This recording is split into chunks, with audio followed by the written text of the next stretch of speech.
from similar backgrounds where we were all taught that the promise of God was those things. Sure. And we weren't just taught it, we had a zeal for God. So we sat under that thing with like a fervent heat.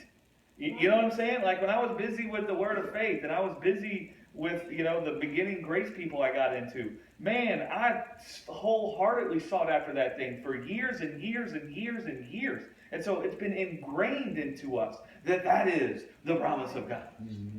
And then now, you're right, we don't want to hear it that it's not. Because we still want to find life through the flesh. Oh, you bet. And I love what Murray, I can't remember what post Murray said it on, but I love what Murray said.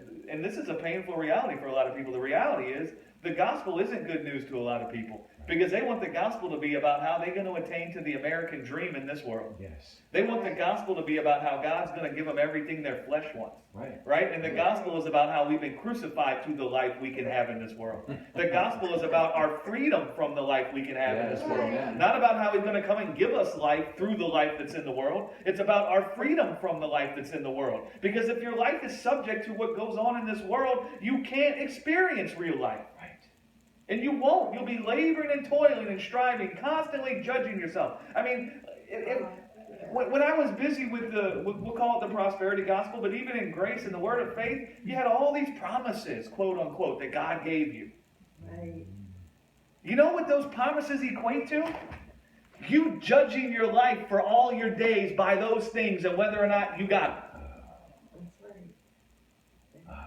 And there's even a promised Bible that you can go through. You never feel your heart and soul made fat. No. You got your promises up here that God gave you. And now you're all the time judging your life by those promises. Judging it, whether good or bad.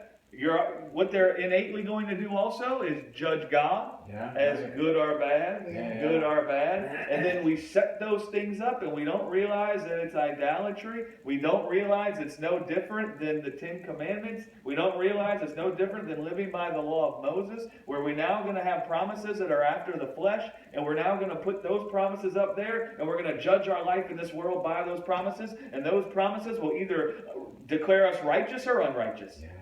That's right. And they'll declare God as righteous or unrighteous. Treasure mapping? Yes. Exactly. Exactly. And listen, that's a painful thing for people to hear. Because they don't want to hear that. Sure. Because all along, we were convinced under that system that happiness would come when we got these things. And yes, God promised. Mm-hmm. And then people would come and give us words. And then we'd say, yeah, man, God's promised. I got to say what's spoken